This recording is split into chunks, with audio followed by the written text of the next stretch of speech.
This is a Miami Sports Music Podcast Network production. This is the #1 Miami fan morning show. Clock Blockers, let's go.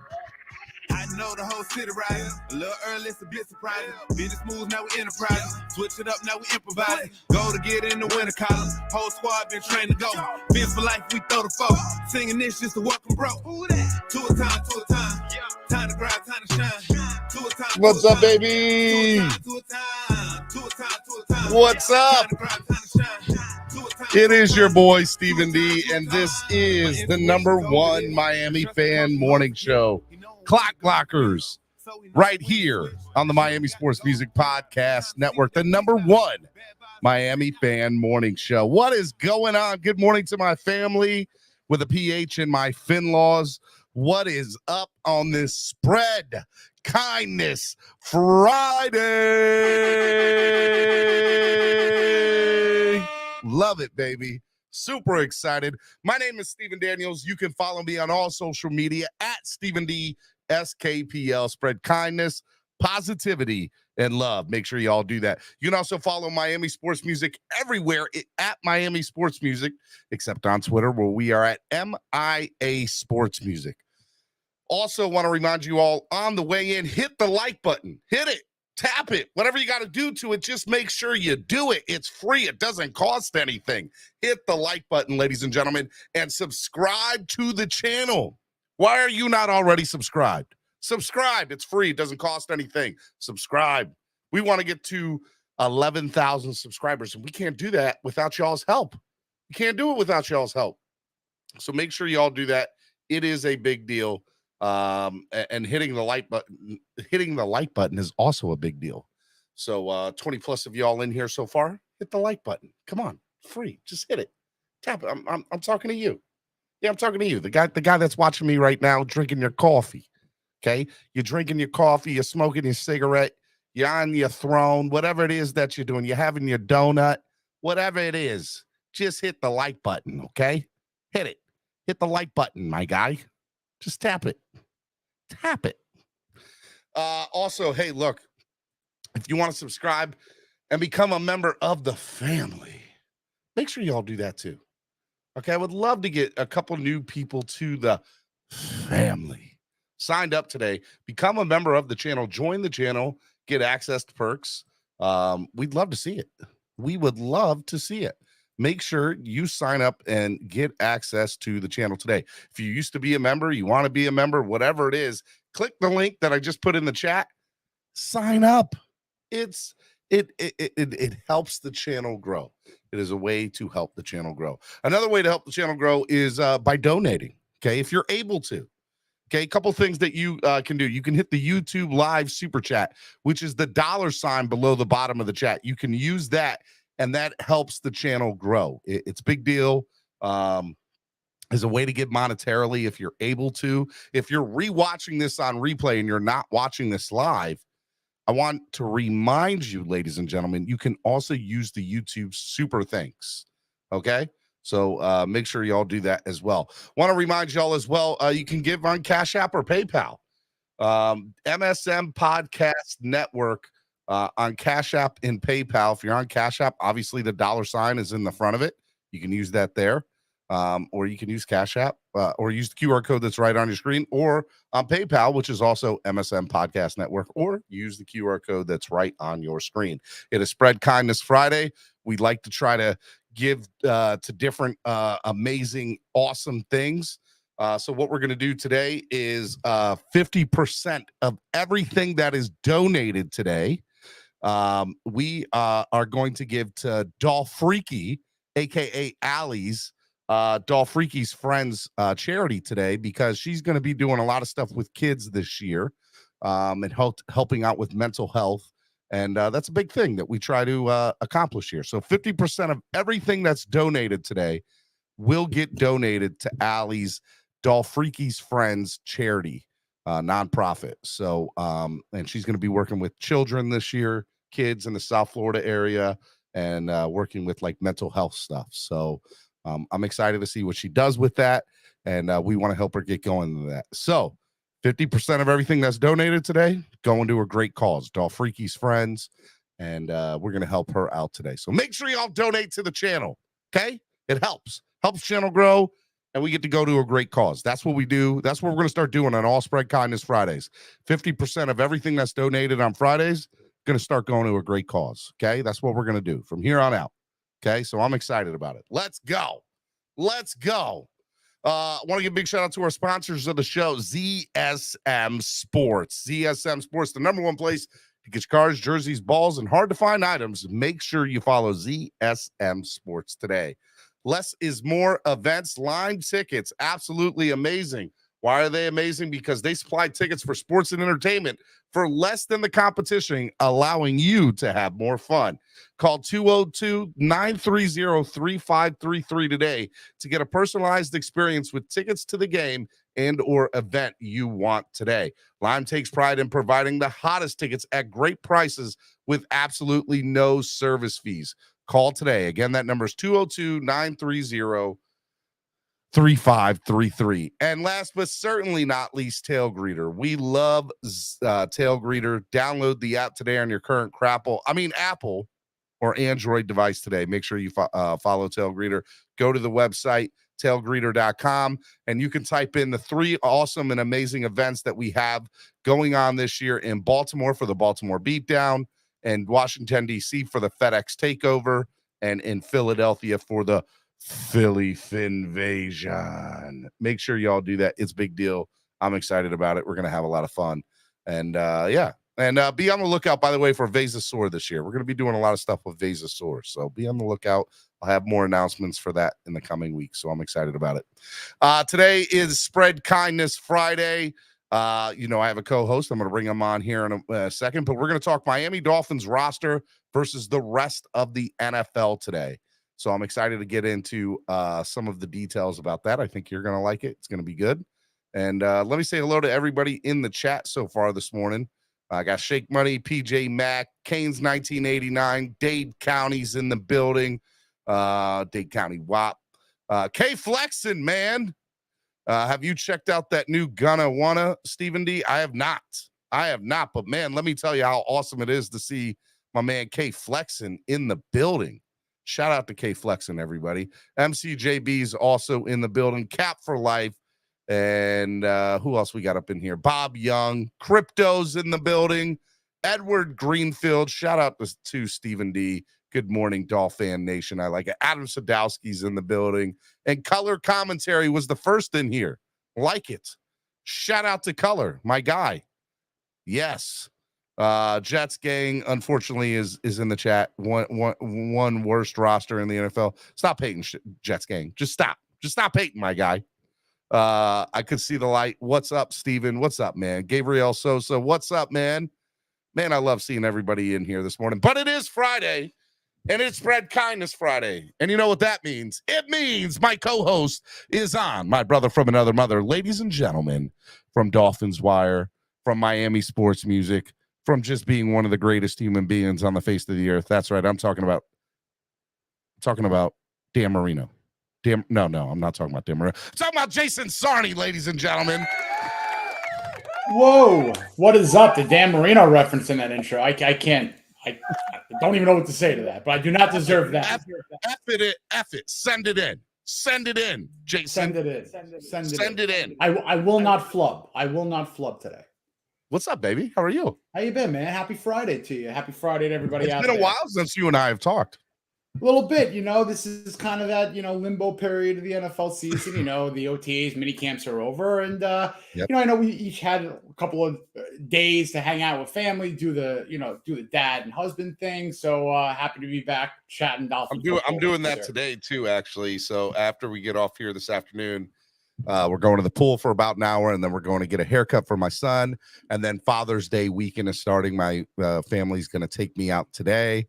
They're doing stuff for me tomorrow, and they're doing stuff for me on Sunday. So it's Father's Day weekend. So I'm super. Shout out to all the dads out there. Look, it's always fun to be a dad, but it's always nice when you get appreciated to be a dad. Yes. And my family is deciding to not just do it on one day, but the whole weekend this weekend. So I'm stoked about that. Actually, it's gonna be awesome. It's gonna be awesome. Well deserved. Happy Father's Day, pre-Father's Day to all you dads out there, and start it today. Do it up. No, it's Happy Father's Day weekend. Okay, we're taking over the weekend. We're not just doing one day. Okay, we're not just doing one day, Jason. We work too hard as fathers. Okay, these mothers out here, they get flowers. They get all chocolates. That we got to cater to their every need on Mother's Day. No, this weekend, I'm taking a stand. It's Father's Day weekend. Okay, we get a whole weekend. All right, I'm a little passionate about this, Jason. If I can get 18 holes in, if I get 18 holes in this weekend, I'm good. Hey man, I'm not mad at you about that. You know what I want? You know what I've never done, and I want to do. I want to do Top Golf. I've never done Top Golf before. Have you done Top Golf? I love golf. I'm not very good, but I've not gone to a Top Golf yet. I'd love to do that. I might bring my golf clubs to Philadelphia this year, and you and I should do Top Golf on like that Saturday. 1000%. Listen, I'm trying to convince. Maybe I'll do it on Father's Day, so I can't get the no. So maybe I'll ask the wife if we can have a little Dolphin family slumber party that weekend for a couple of us. Before what? Just bring them on. We'll barbecue. We'll go to Top Golf and bring the family to Philly. Family. Been to the movies? What have you seen at the movies lately? What have we seen at the movies? We went to see the Super Mario Brothers movie. Super Mario. I like how you people from up north, it's not Super Mario, it's Super Mario. Super Mario. I was thrilled because they had a Beastie Boys song in it. They had No Sleep to Brooklyn in there. I was rocking and rolling. It was great. It was a good movie. My kids watched it. They've watched it a couple of times now. But man, it was Manalo says I want to see Jason versus Steven sleepover pillow fight. That's not going to turn out well for anybody, Manalo, let me tell you. At all, my guy. I didn't mean just Steven, I meant like the whole crew, like, you know, back to like the college days, like, you know. El Capitan said he just did a Top Golf job and he said it was fun. Man, it was awesome. I've there's one near my house about 15-20 minutes away, and I want to go, but you know, we'll have to see. What about this past week, man? Did you get a chance to watch any of the NHL or NBA finals? Honestly, not a lot. Not that it worked out well for us Miami folk. I mean, I've mentioned this plenty. I've kind of basketballed and hockeyed out in my life. Like, I appreciate it. It's great. Love it. You don't turn on. You got to turn on at least the championship, the finals. Like I turn it on. I am an old school basketball guy. I don't love the product nowadays. You don't like the product that's there now. Okay, all right. We've had this conversation before. I know. I'm a basketball purist. I really am. I know you are. You worked for the NBA for a long time, so I mean, I get it. I understand. Don't go, Steven. We've seen your golf swing. Putt is probably more your speed. Let me tell you, my guy. Don't mess a man's golf game on Father's Day weekend. And trust and believe, my guy, I have definitely taken my kids to the cleaners. Okay, and putt. Okay, they don't want none of this. Game is terrible short game. My short game and my long game is on point. I had to do that wink out there for the people that my long game. It's the middle ground no, there's no middle ground with me. My short game and my long game is awesome. Okay, awesome. Daniel Taylor says the new movie The Flash starts today. I know I want to go see it. All right, so Gorilla Luke, shout out to Gorilla Luke, posted on his Facebook this morning that that Flash was 10 out of 10. Wow. And I was like, whoa. Whoa. That's a pretty big. You're pumping it up. 10 out of 10? 10 out of 10? The movie's been delayed by like 2.5 years. It should have came out 2 years ago. But the guy, you know, Ezra Miller, who played Flash, got in trouble and all this other BS. And DC doesn't know how to put out movies anyway. And I'm not going to go there because, you know, I'm a Superman guy. But, you know, I DC disappoints me with a lot of their stuff. Now, we'll have to see, but I've heard The Flash is really good, and I want to go see it, and it should be awesome. My ex-wife said the same thing. Good short game, lousy long game, Manalo says. well done. Well done. That is definitely a clap. Most definitely. We can't take any responsibility for broken down No. marital relations on this show. No, that was no. fantastic. Never that. Cat for Life That says, was you guys ever fantastic. use a golf club as a pull stick? No, I've never done that, Cap, but that's a very odd and weird question. There are other questions that come behind that, but I'm just gonna leave it alone on Friday. I'm just not gonna I've used the golf club to take out aggression after a Dolphin loss. I'm not gonna lie. That I've done. Noob says Flash was god awful. The only saving grace was Michael Keaton was back as Batman. Typical. Let me ask you, world who's of the social best media. Batman? Oh, direct question. Who's the best Batman? Who's the best Batman ever? Wow. I mean, Keaton was phenomenal. Clooney was good. Bale's my favorite. Bale's great. Val Kilmer. Let me tell you. So Bale's my favorite because the movies were the best. But if you're asking me who played a great Batman, it's Keaton. It's probably Keaton. Well, you know, the funny thing is, but Ben Affleck gets underrated. He did play a good Batman. He did play a good Bruce Wayne. Well, see, the funny thing is, I was going to say that when you talk about the Batman character, you have who played the best Batman with the mask? Who played the best millionaire in Bruce Wayne? Right? Okay. All right. That's fair. So the best Batman with the mask is Bale, and believe it or not, Val Kilmer played a pretty good one, like his voice. Yes, people always look at me, but the voice for Val Kilmer and Batman was spot on when he on Batman. Okay, Val Kilmer is freaking awesome. Now Bruce Wayne 100% goes to Keaton. And, but Affleck definitely gets underrated. Affleck gets very underrated Batman. He gets so much hate, and he shouldn't. It's not deserved. Okay, Affleck played a decent Bruce Wayne. Was not a horrible Bruce Wayne. Let's be honest with ourselves. The worst Bruce Wayne was Val Kilmer. Yeah, voice wise was definitely Val did have a good voice, and I love Val Kilmer. So shout out to Val Kilmer. Finn's Tailgate says Christian Bale is the best Bruce Wayne and Batman. Michael Keaton is just the best. Is the best just Batman. I can get on that. I mean, I can get on that bandwagon. Those two were the kings. I mean, those two are the kings. I know. Keaton. To go on Michael Keaton for a second, he might be one of the best range actors. I mean, Beetlejuice, Batman. You ever see Beetlejuice? Yeah, you know the sequel's coming out this year.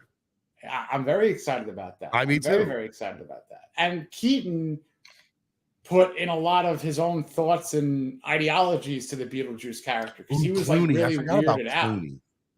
Did forget a little bit about that movie. Stunk. That movie stunk. The movie stunk, yes, but you can't grade the Batmans based on the movies. Yes, we know those movies in the 90s were straight trash. Okay. Yes, we get it. Yes. Like, come on, Chris O'Donnell playing Robin. Come on now. I like bad, dude. But bad movie. Now, hey, side note, funny piece. Okay. Last thing, and then we'll move on to the next topic. You want to know who was originally signed on? It was official to play Robin. Who? My man, Marlon Wayans. Marlon Wayans. Get the heck out of here. Was originally signed on to play Robin in that Batman movie. And the studio in the 11th hour put the kibosh to it. I would have worked for me. He's the director wanted him as Robin. They thought he would make a great Robin. It would have been a great new way. And Marlon Wayans was originally signed on to play that Robin that Chris O'Donnell ended up playing. And a lot of people don't know that. I think it's a really cool thing. I would have loved to seen Marlon Wayans as Robin. I think it would have been definitely good. That was a really good anecdote. That would have been a fun thing because he would have had a little bit better comedic, timing. He would have, right? Now, all right. Last thing, I know I said, who's the best villain in the Batman movies of all time? Joker, Jack, Dunn, or Heath. No, what? I mean, different. Come on, man. What? I mean, I get it. I understand, but I mean, look, as an acting Heath Ledger. performance, Come on, man. Heath Ledger. No, yes, Ledger. as an Come on, acting Ledger. performance, it's Ledger. Ledger. And But I love like, Christian Bale. Oh, Batman. Ugh, you're afraid of I the love dark. Jack too. I was merely born in it. Dude, I mean, let's just get crazy. Well, is it there. Bane? You talking about Bane now? Bane. That was Bane was Bane. great. Now, Bane Bane was in the those darkest 90 guy. movies, trash. Horrible. Bane in the Christian Bale movies, awesome. Level 2 Noob says Wayne's actually got paid even though he didn't play the part and got residuals. Yes, he did. You are correct about that. Well, there you go. Yes. I like it. I like hearing that. At least he got his money. I can tell Mr. Freeze, I will freeze you. I'll be back. Yeah, dude, it's definitely Heath Ledger. Heath Ledger was the man. I mean, I still, no matter where that movie is on TV, I will stop and watch it. It's the best 100%. opening. I mean, those Batman movies, the opening scenes. Oh, Dark amazing. Knight and the Dark Knight. Oh, Jesus Christ. I mean, Amazing. you're like white knuckling watching this movie. And like, when you see Heath Ledger's Joker walking out of the hospital and he can't get the thing to work. The thing's not working. Stuff. First of all, that's ad-libbed because the thing wasn't working and it worked perfect for the movie. Perfect. Loved it. How much fun does Christopher Nolan have making a movie and just give me dynamite? I want dynamite. I want nuclear weapons. Dude is actually literally using nuclear weapons for like the Oppenheimer movie. He wanted a real nuclear explosion. I can't wait to see that movie. I'm a history. Dude, Oppenheimer is going to be. So I love Christopher Nolan, and Tenet is one of my favorite movies. John David Washington, Denzel's son, plays the main character in Tenet. And John David Washington actually played running back for the St. Louis Rams for a year and a half, 2 years, something like that. Played in the NFL for like a year, 2 years. And fictitiously for the Dolphins in the show Ballers. Sure did. Fictitiously. Yeah, right. And so we got to, I always enjoyed the show Ballers for the simple fact that I got to see Larry Zonka a couple times in some episodes, and I was like, holy cow, I like it. Let's go. I'm all about it. I'm about it. All right, last thing about television. All right, so little side note. I'm into watching a new show. It's not a new show. It's an old. It's a show that I think is still on the air, but it's been on for a while. SWAT. Love SWAT. Okay. Shamir Moore plays Hondo. It's great. Love SWAT. Now, real quick, there's a character in there named Luca. Okay. Luca is one of my favorite characters in the show SWAT. Okay. Luca, if you've ever watched Major League Back to the Minors, yes, I'm talking about the third Major League movie, underrated cult, underrated cult classic. Okay. Love Major League 3 Back to the Minors. It wasn't the proper affiliate. Dude, the minor league team wasn't even a proper affiliate of the Indians. The Buzz. It was the Buzz. Real affiliate, but that was the real affiliate. You didn't have to be an affiliate for the Cleveland Indians. Okay? Come on. Okay? What I am telling you is Major League 3 Back to the Minors, who is an underrated cult classic movie. Love it. Okay? There's a picture in there. One of the main starting pitchers in that movie. What was his name? Lance. He does ballerina. Right. That's part of one of the jokes in there. Right. That is Luca in SWAT. And I found this out in the last 48 hours, and I have lost my mind because they look nothing alike now from then to now. So go, if you're a Major League 3 fan, okay, Back to the Minors, go watch it. Cult classic movie. Go look at Lance, and then go watch SWAT and go see Luca. Same guy. Lost my mind, Jason. Lost my mind this week when I saw that, when I found out that was a thing. Kick Jason from the panel. Back to the Minors was great. It was awesome, man. Don't hate on that movie. Okay. The buzz is amazing. Dude, that cult classics are amazing. Like, let's be honest. The movie Waiting. That's a funny movie. That's a cult That's a classic. fun movie. One of the best all-time cult classic movies. Okay, so Boondock I'm all about Saints? cult classic. Huh? That's a good cult classic. That's a Boondock good Saints? cult classic. That's a cult Yep. classic right there. So the pure definition, I think, of cult classic is something that did not do well in the theaters and did well on video or home video afterwards, right? Like, Right. And I like don't know the following has to be like a rabid following. Like it has to like there's got to be like universes. Clerks. There you go. Clerks is a great cult classic, right? 100%. And it expanded into a whole universe, the Escuniverse, as they call it. I love it. I'm trying to think of other cult classics off the top of my head. I can't. Sorry, we went down a rabbit hole this morning. My bad. Okay. This is a sports show. Was that? We got rabid Dolphin fans in here. We could talk about some Dolphins. I think we can bring that back into the equation. We can bring back into the equation. Ace Ventura, Pet Detective, cult classic, national iconic movie. I don't know if it's a cult beyond. classic. I think it did. That's beyond. That's a classic. I think that's a classic. I think you could literally call that a classic. I'm looking for Ray Finkel. You know what I love watching? One more thing. And this is about Jim Carrey. And I love Jim Carrey. Say what you want about him. Phenomenal actor. You know, I love watching like the real interviews with actors, talking with other actors about their whole craft and whatnot. And Jim Carrey was on one saying that after Ace Ventura, all the critics just slammed him. It was like I mean, obviously cult classic fans, hilarious. We love it. Dolphins, whatever. But as an actor, he got slammed. And then he says, you know, then the Truman Show came out. And then he got apologies. People were like, "We're sorry, dude. Like we didn't know this is amazing." But to the point is, it's like, you know how hard it has to be to comedically act like that. You actually literally need to be a genius to be stupid funny. Like you need to be brilliant. Adam Sandler and Jim Carrey are cut from the same cloth. You need to be other level brilliant to make people both laugh of them have done. Jim Carrey and Adam Sandler have both done serious roles, non-comedic movies, and straight killed it. Just straight murdered it. Like the one movie that belongs. Who? Robin Williams. Robin Williams was the birth of that. He was the birth of that. Yeah. Comedic to serious. Funniest guy in the world could win an Oscar serious. So I've been listening. We'll transition real quick into podcast. I love podcast, right? Obviously, the #1 Miami Dolphins podcast, Clock Blockers, right here on the Miami Sports Music Podcast Network. But I listen to a lot of podcasts, and so there's a new podcast out called Brotherly Love, and it's the Lawrence brothers, Joey Lawrence and Matthew Lawrence. It's been going on now for 2 or 3 months. I think they're about 20 episodes in. And it's a really great podcast. Go on YouTube, look it up, called Brotherly Love.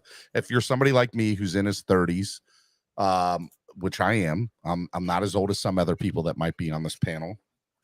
Okay. Anyways, it's I grew up watching, Disney Channel and all that, like in the heyday, right? So like the Lawrence brothers were always a big thing to me, right? Matthew Lawrence, Joey Lawrence, and I was a big Boy Meets World guy, and I know Matthew Lawrence played in the college years of Boy Meets World. So it's been really cool to watch this podcast of all this stuff.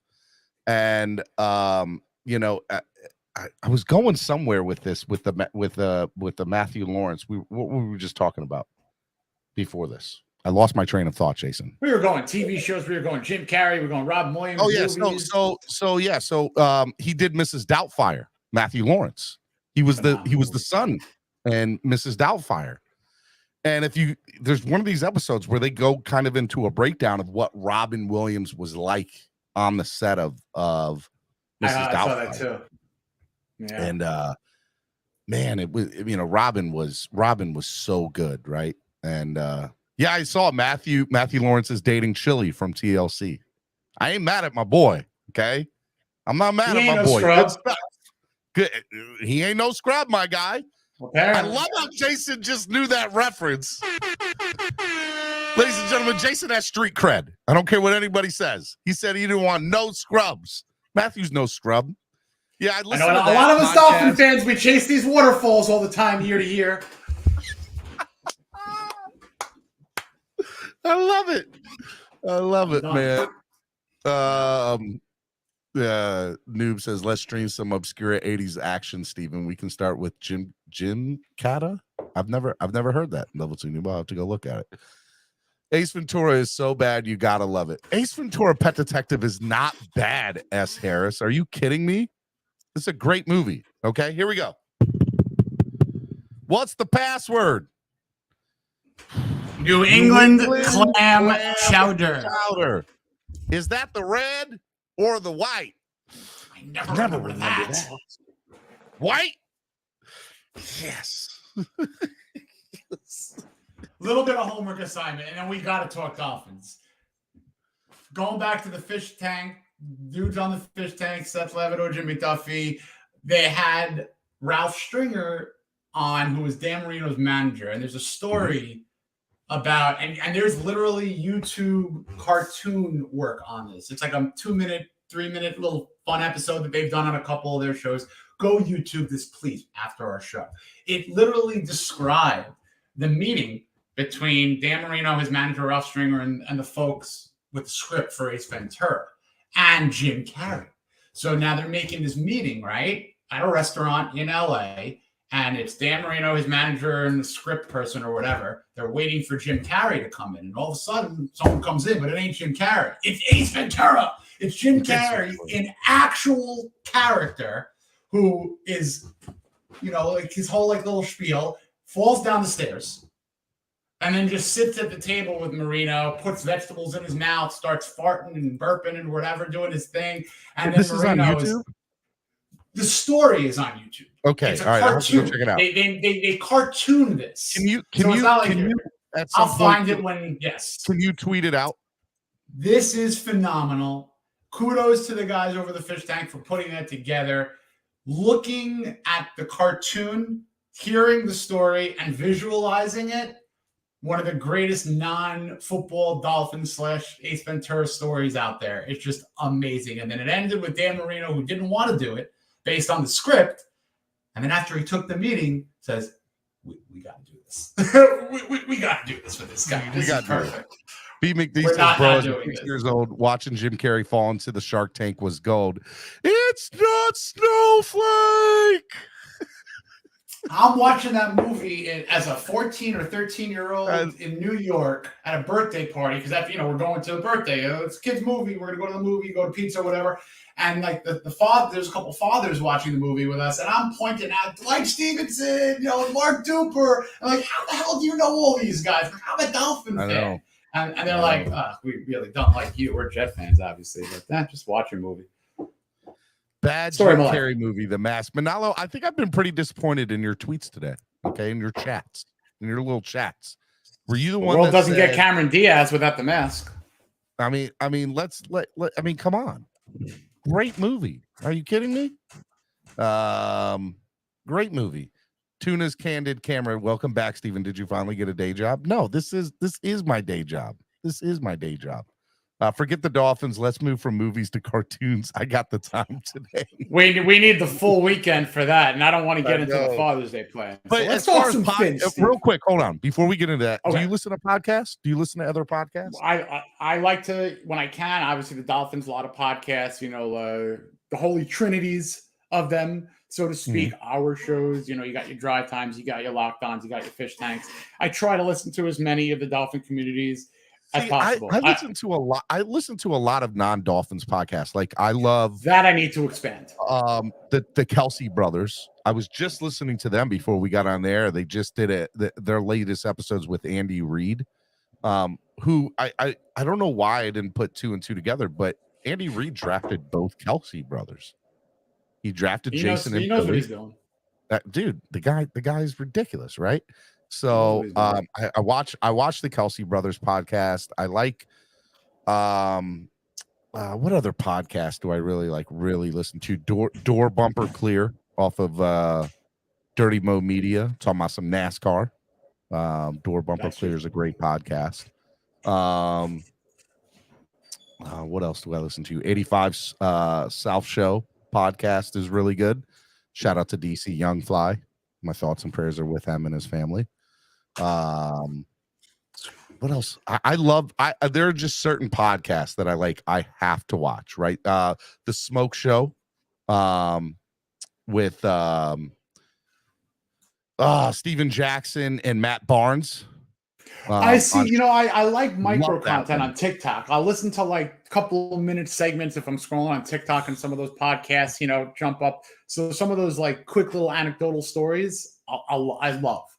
Like I heard Byron Scott on a podcast tell a quick Jordan story, and I just loved it. So I think I really Those should. little things you see on TikTok. Oh, All the Smoke. I said the Smoke Show. All the Smoke. Thank you. Yeah, listen to All the Smoke. That's a good one. I listen to I used to listen to No Jumper, but I stopped listening to that. Adam 22. I listen to Joe Budden's podcast from time to time. You got to send me a list. I mean, now I'm intrigued. I'm intrigued. I'm telling you. So like podcasting for me is a way to just like, if I get into a car and I'm just like wanting to, I would rather listen to good podcast. And most podcasts I enjoy, like for example, ESPN has the 30 for 30 audio only stuff. Oh. So if you have like a Crapple podcast, I was about to say Apple, Crapple podcast, or Spotify, you can go to ESPN and 30 for 30. And 30 for 30 has like some really good audio only podcast. If you're doing a long like I know I got a lot of truckers in here. For my trucker listening family, there's a really great 30 for there's so many good ones. There's one about Donald Sterling, the former owner of the Clippers, and that whole ordeal and how that all came to break down. There's a 5 episode of that. There's one about a former Olympic runner getting training out in the woods and having a mountain person abduct them and almost kill them. There's some really good 30 for 30 audio only podcasts. Go listen to it. Really, really good. I'm trying to think. I love a good podcast, man. Podcasts are like, they've taken over everything. They've taken over the world, Jason. The world. We're podcasters. We are. Clock Blockers, the #1 Miami fan morning show. All right, Miami sports. And if you have a good podcast, put it in the chat and I'll listen to it. I'll give it a shot because I always love a good podcast. Time Suck podcast. Thank me later. Level 2 Noob said. Daniel Teller said there's so many good podcasts on Spotify. I obviously listen to Joe Rogan. Love Joe Rogan. Dan Soder. For those of you who watch Billions, great show, by the way. Dan Soder's. So, do you know who Dan Soder is? He's a stand-up comedian. Who does he play on Billions? He plays one of the guys in the pit. He's okay. Then I don't know.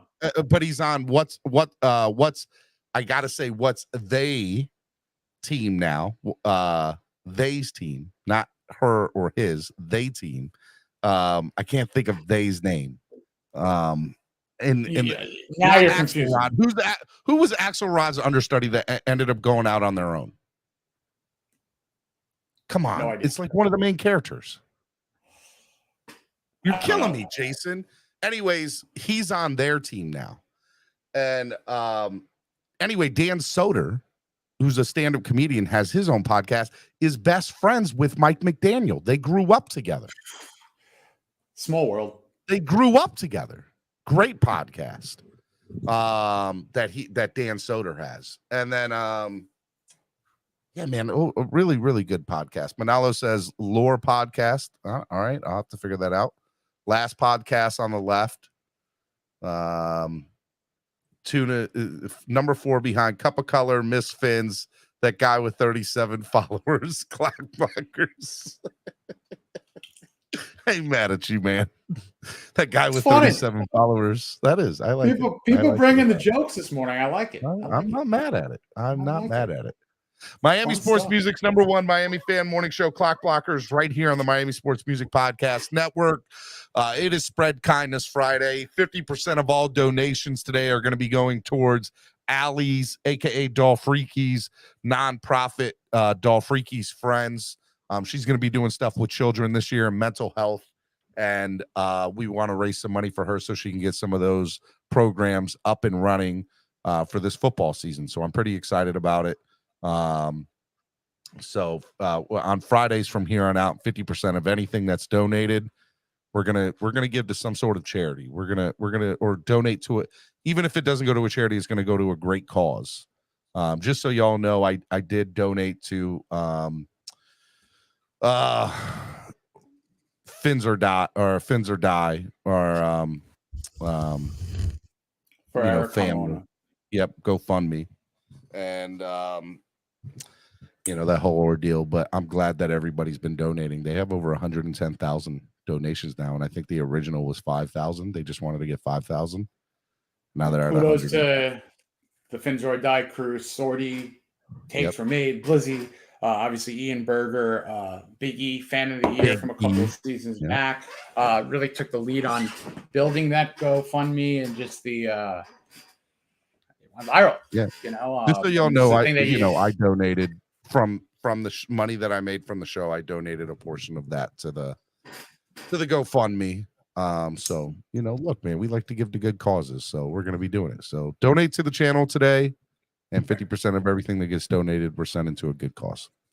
And if you haven't done so, see what you can do for the Carmona family. There's also a lot of different raffles that they are doing. I'm participating in them. So keep an eye out on Twitter for some of those. And listen, you throw $10 to jump into a raffle or just to say, we're thinking of you, goes a long way. Terrible tragedy.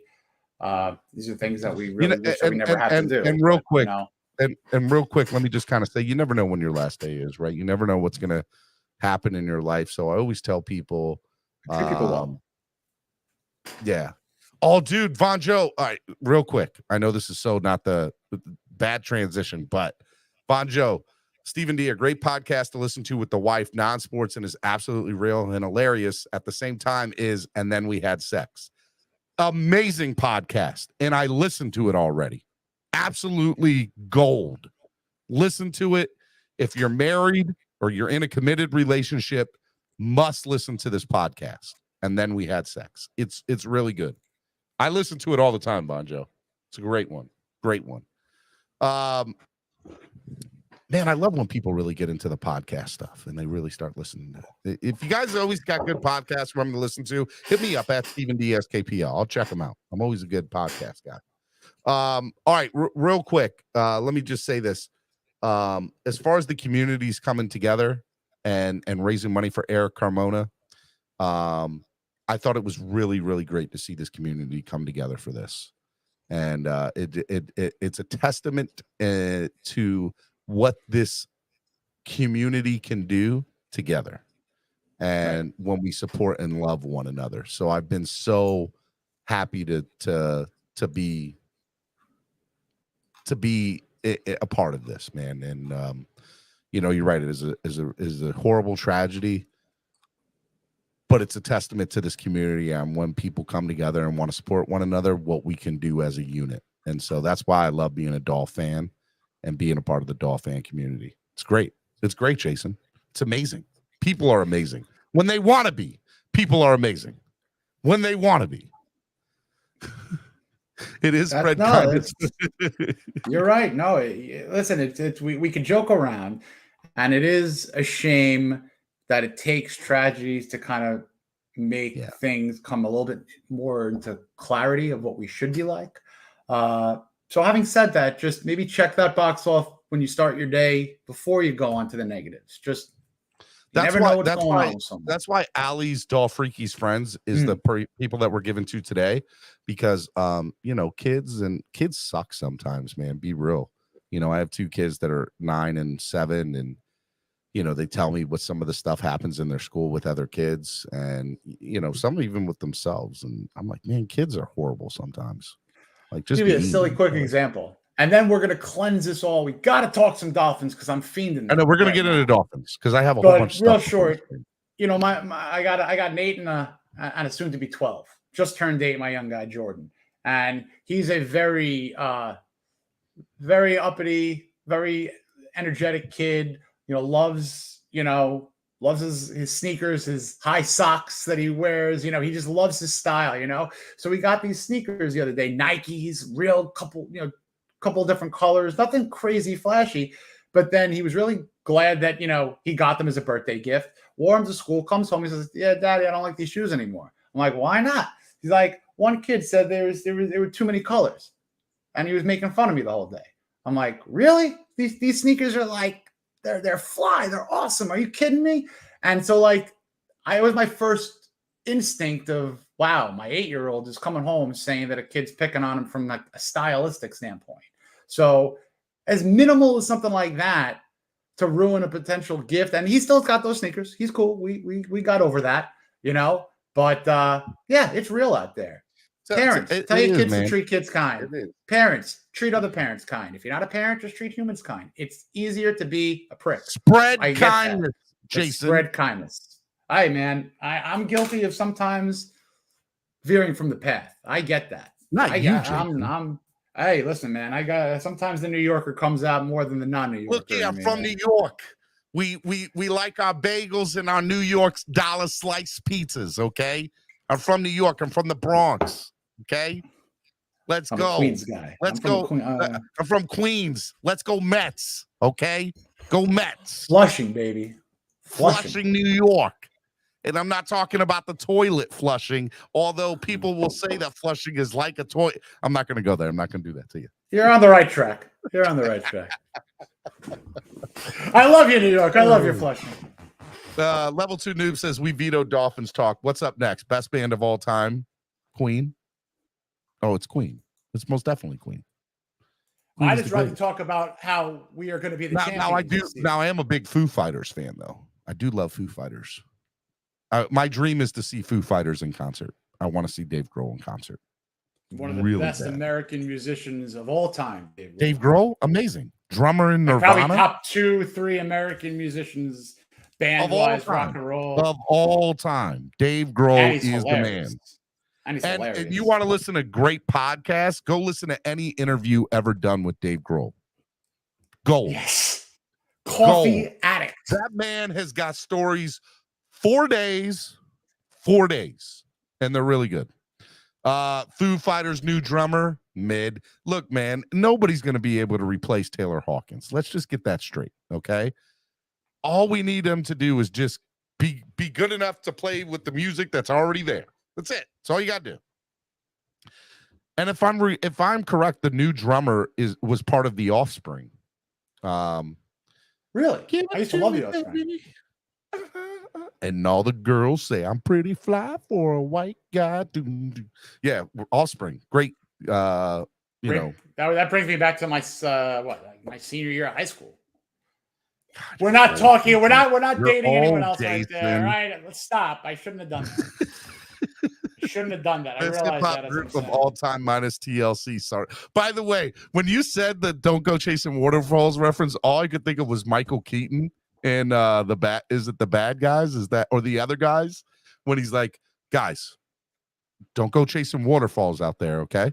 And they're like, hey, stop doing the TLC reference. He's like, I have no idea what you're talking about, man. Stop creeping around. Don't be a creep. All right. It was so good. It's so good. Love it. Love it. All right. Miami Sports Music's #1 Miami fan morning show, Clock Blockers. We went so sidetracked this morning.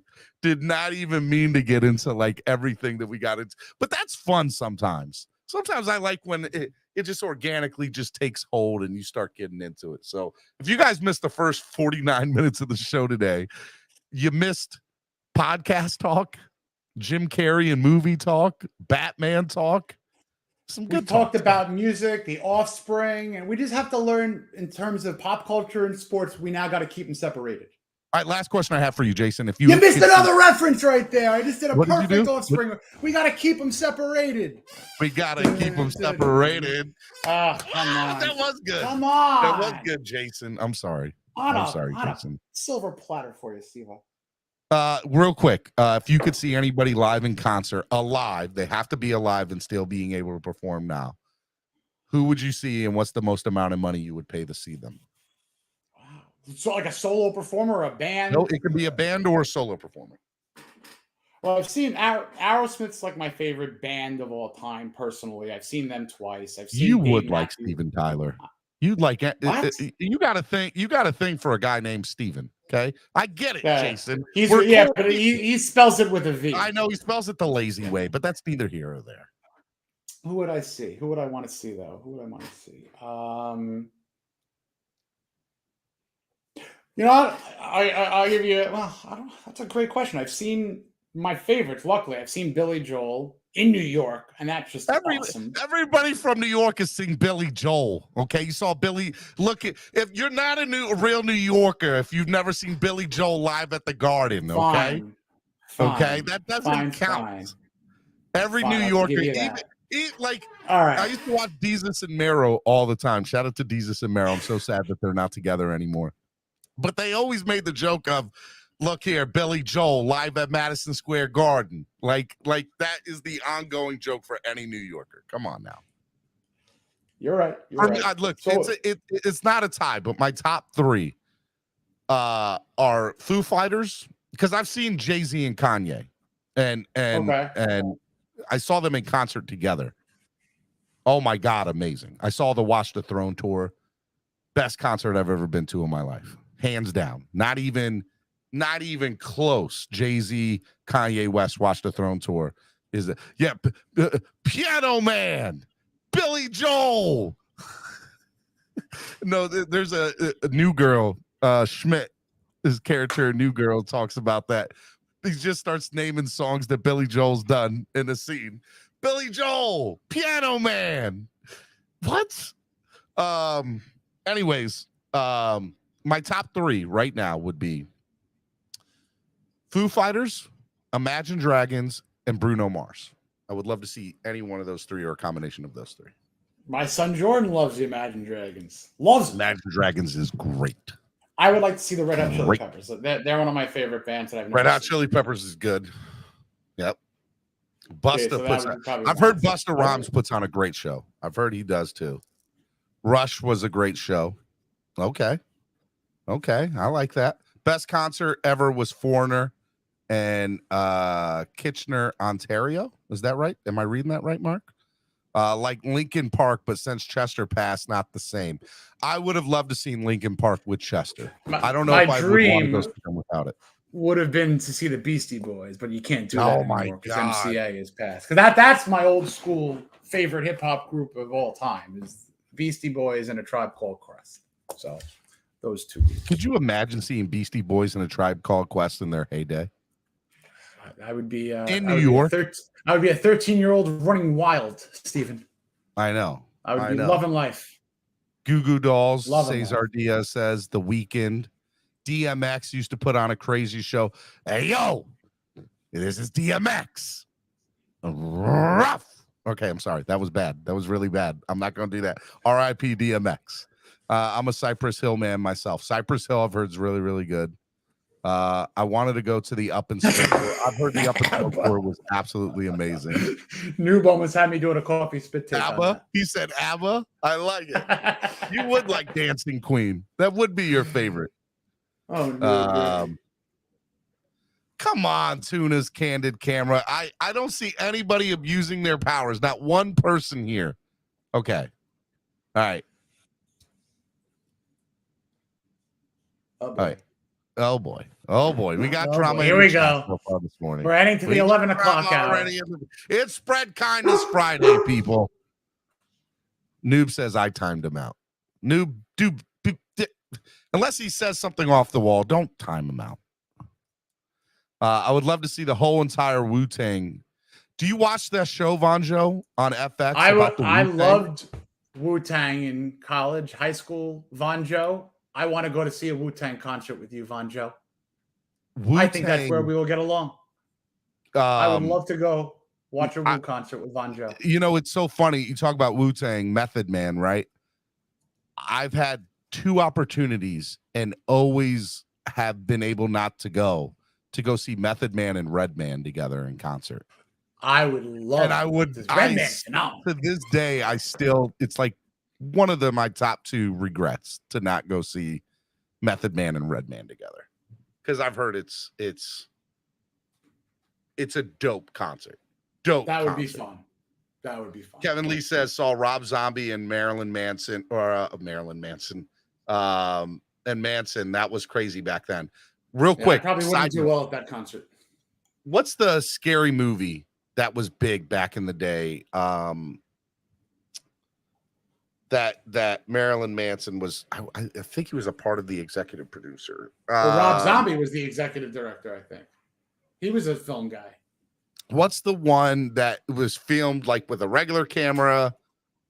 Hold on. I'm guessing. Okay, so my cousin, true story. My cousin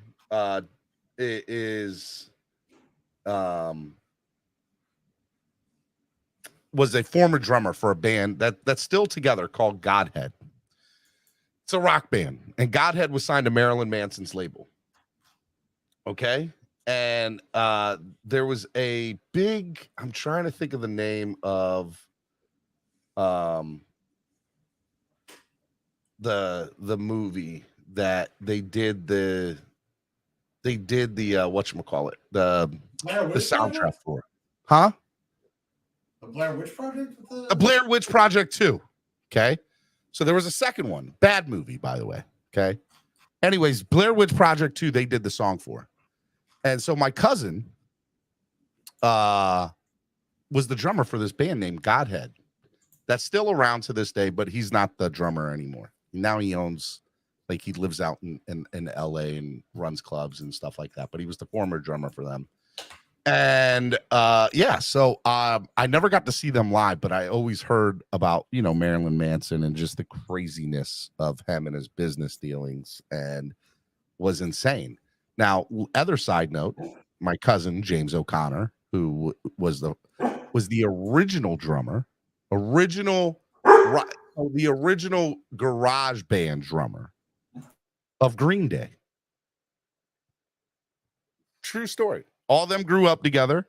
He was the garage band drummer. They weren't Green Day yet, but then they went and became Green Day after he left the band.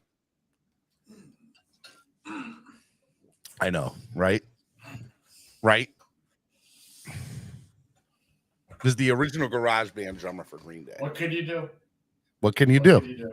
What can you do? Outcast can't be touched. I would kill to see Andre 3000 and Big Boy together, but I want them to do a new album together. I saw them my freshman year of college. My university. You saw Outcast? Outcast. Yeah, there was like every September there was like a So I think I saw 3 out of the 4 Septembers I was there. They would have like a welcome back concert series, and they actually had a couple of big acts, and one of them was Outkast. And they had also comedians come up too. It was like a welcome back to the students. Jim Brewer came up once. That was hilarious. Kevin James. So yeah, had a fun couple little concert experiences in college. But real quick, back to the podcast real quick. 2 guys, 1 show. Tom Segura and Bert Kershire. By the way, I love Bert Kershire, and his movie's out in theaters right now, The Machine, and I want to go see it. That's another great podcast. I love Tom Segura and Bert Kershire. Absolutely amazing. 3000 is done rapping. He lost his passion. No, he's not. He just was on Killer Mike's album that just came out last week.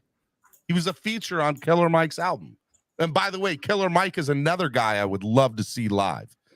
Killer Mike is absolutely amazing, and he's in this group called Run the Jewels, this hip hop group. So go check out Killer Mike. Go check out Run the Jewels. Great group. Love Killer Mike. All right, let's get into it because we've done an hour of non-sports talk. Hey, it must be mid-June. It must be mid-June. The Machine was awful. Don't say that, Level 2 noob. Don't ruin my hopes and my dreams. Don't do that. Well, a feature and a whole album is different. You are correct. Yes, I would love to see Andre 3000 though do it again. All right, Miami Sports Music's #1 Miami fan morning show, Clock Blockers, right here on the Miami Sports Music Podcast Network. People keep on saying chats, and I want to respond to them because they're really good.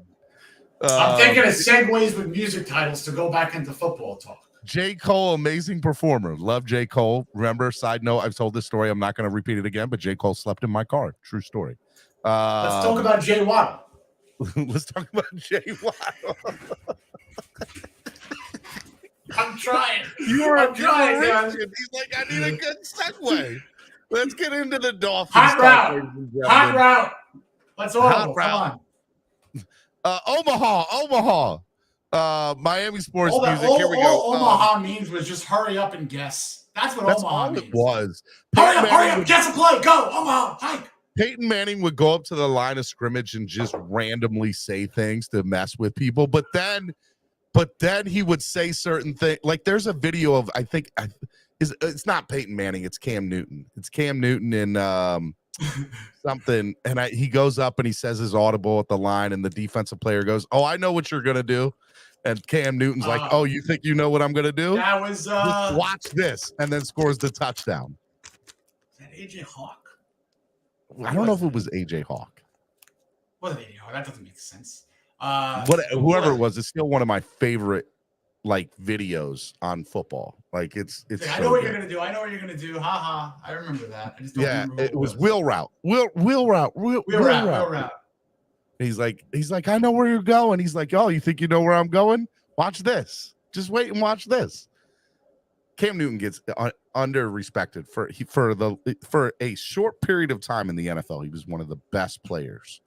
Can't sustain a career with that style of play, though. But you're right. Let's not read that. Let's keep it clean here. All right. I'm not in no drama today. Okay, no drama. Let's cook. Let's cook with some Dolphin stuff here. Let's no cook movement with some. On cook. Yes. Okay, so we've had the opportunity to discuss a lot of different things. When it comes, by the way, breaking news: NBA has suspended Ja Morant for 25 games. Shocking. Interesting. I'll get into that next week. I'm gonna do more basketball talk next week. All right. So we broke down with Cameron yesterday, kind of, the AFC East, because I was on the AFC East Roundtable show this week. Shout out to the AFC East Roundtable show. And filled in for TD on there, and it was really good, and I had the chance to talk about different things. So one of the things that I've seen some of the national pundits talk about was the rosters around the NFL. And there are some people that are putting that the Miami Dolphins roster has whatchamacallit, that the Miami Dolphins roster is the best roster in the NFL. So my first question to you, Jason, is just blanket question, because what we're going to do today is we're going to break down the roster and grade each section, right? We're going to say A plus, and we're going to give an overall team grade. And there's at least three other teams, maybe four, that I want to do it and compare to, and just see where a Dolphins roster stacks up against other teams around the NFL's roster. We're going to do Kansas City's roster. We're going to do Philadelphia Eagles roster. And we're going to do the New York Jets roster. And we'll figure out another roster or two to do. But I know that the Dolphins roster is going to be up there. So my first question is, do you think that the Dolphins point blank have the best roster in the NFL? One of, for sure. Like, I don't want to be the homer and say that they do have the best roster in the NFL. They are in the top 5. I will say top 5 talented overall rosters in every phase, with a couple of little sections that need tweaking. But the amount of talent that they have at the areas where they have it, I truly believe is top 5. Do you think that this is the most talented roster that the Dolphins have had ever? No. 72, 73, right? I mean, clearly. I mean, clearly. I mean, All the look at Hall of Famers there. Look at the staff. Look at everything. All right, so minus 72, 73. Is this the I'm minus gonna go 2 years? All right. I love comparing current to past, and I love kind of going back into that well to see how we compare currently. 93, 94, 95. That realm. Yes, you had Dan Marino. Sure. But if you look at the type of players that they had, specifically the running backs, we're talking offense specifically, because this was before you got Zach and Jason Taylor and the cornerbacks. This is when it was really a lot of offense. That was the feature for the Dolphins. But there was, that 1 or 2 year period where things kind of came together. But by the way, side note, real quick, NFL Network was playing the fake spike game yesterday, and I watched one of my favorites. One of my favorites. But the backfield, a number of running backs, they had a pass catching specialist in Terry Kirby, who, as a rookie, led the team in receptions. Think about that. Rookie leading the team in receptions as a running back. So that was what Terry Kirby did. You had guys like Bernie Parmalee. You guys had like Keith Byers. You had your power runners, your regular runners. And that's, I think, what's shaping up with the running backs. A little bit different jobs, but you're going to have situations. You're not going to have the workhorse running back, but the Dolphins had succeeded in a lot of different decades with committees. The perfect backfield. Right? The running backs, of the late 80s, early 90s, that there have been pairs and tandems, Ricky and Ronnie and the Wildcats. So I like the fact that there's 3 or 4 runners now, maybe another, that could add some nice differentiation here in a running back by committee. Wide receiver 1, wide receiver 2. You're looking at what the Dolphins had at one point. They had Irving Fryer, Mark Ingram, and then O.J. McDuffie took over for each of them as kind of the leader. But right before OJ took over, you had a guy like a Fryer, and you had Ingram as, the X and the Y. So you look at Tyreek and Jalen, who I think are a lot better than those two, all due respect to them. This offense is as good as they've ever been on paper since we watched Dan Marino with a slew of his weapons, post Mark's brothers. So as a kid from the 90s who became a Dolphin fan from 1990 on. 1990 was my ground zero. And 93, 94 was when it became, oh my God, I love these teams. These are phenomenal teams, We're here. We're back. I was watching that 1994 fake spike game on NFL Network yesterday and saw some really cool things. By the way, totally forgot Ronnie Lott played for the New York Jets for a year. He was in that game. And there was just some other really cool things. Seeing OJ McDuffie in that game was really, really cool. And Irving Fryer is pretty dope. But look, just around the NFL, as far as the Dolphins are concerned, the teams for me being only 34 years old, I can only go based on what I've seen in my recent memory, right?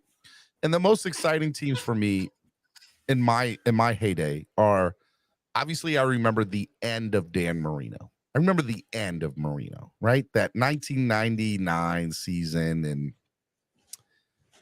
losing to Jacksonville 62-7 is like my very first memory, is like one of my very first memories that I can remember. I remember being a kid sitting on the couch watching Marino with my dad, but I don't remember the heydays of Marino personally. All I can go is based on old videos of what I've seen and everything like that. But for me, it's just looking around the Dolphins organization over the last 20 or 30 years. I remember Brock Marion, Patrick Surtain, Sam Madison, those that team, Sean Wooden, that team for me, those early 2000 teams, Zach Thomas, Jason Taylor, Trace Armstrong. Like I fell in love with the Dolphins. I fell in love with the Dolphins because of Marino. Right. But those defenses, I mean, they did something for me, Jason. Like they meant something to me. I agree. Go ahead. Keep going on. I have like this emotional attachment to them. But I still think that this team is maybe more talented than them because all they had was that defense, just to be fair, right? Like they didn't have the offense on the other side. And, those players are great.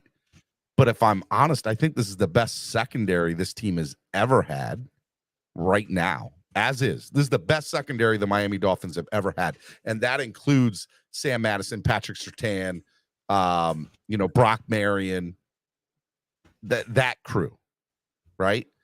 And I know it doesn't sound like that's fair to say, but I mean, looking at this secondary as is right now, oh my God. I mean, it's that good. That good. The Ricky combined and talent, both sides of the ball. This is the most talented. Oh yeah, exactly right. So, and that's what I was about to get into, right? Right. So on the offensive side for me, Ricky and Ronnie was the best I've ever seen this Dolphins offense for me. And then before that was Marino, right? And we know what Marino did from 83 to 99.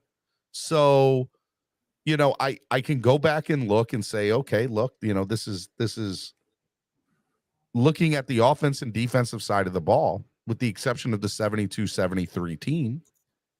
This is probably the most talented this team has ever been. Offense and defensive side of the ball on paper. Multiple Pro Bowlers. There's a few future Hall of Famers on this team today. As is Tyreek Hill, Hall of Famer. Like Tyreek Hill could retire tomorrow and probably make the Hall of Fame. Like his number, like he could do it. I think what's his face? Jalen Ramsey, potential Hall of Famer. Xavier Howard, it would take a lot. He'd have to win. The way it is right now, he probably wouldn't get in, but let them win a Super Bowl. And let him have 5 or 6 interceptions this year, 7 interceptions this year. I mean, you got to put him on that list then at that point, right? Because then he's on a winning team. The numbers are already there over the last several years. He's had the most interceptions in the NFL in the last 5 years, right? Xavier still leads the NFL in interceptions the last 5 years. Give or take 1 or 2. Yeah, I mean, he also, missing several games in that process. He still is in the lead. I mean, it's unbelievable, right? So, and some people are laughing at me like Xavier Howard, Hall of Famer. Are you kidding me? I mean, the numbers, if he plays another 2 or 3 years, I'm just saying he's got a shot. It's an outside shot, but it's a shot, right? From purely, I mean, Hall of Fame debate is great, but from both sides of the ball, going back to the history, like there was a time where I preferred as a Dolphin fan to be down by 4 with 2 minutes left in the game because it was Dan Marino's time to come back and win the game. And then that changed. Then there was a time where I preferred for the defense to be on the field to win it. I prefer to be up. I know that sounds stupid. No. But no, it doesn't. You know what I mean? It doesn't. I think I agree with you. As a 15, 16-year-old, 17-year-old, we're talking that I'm capping that at like 1998.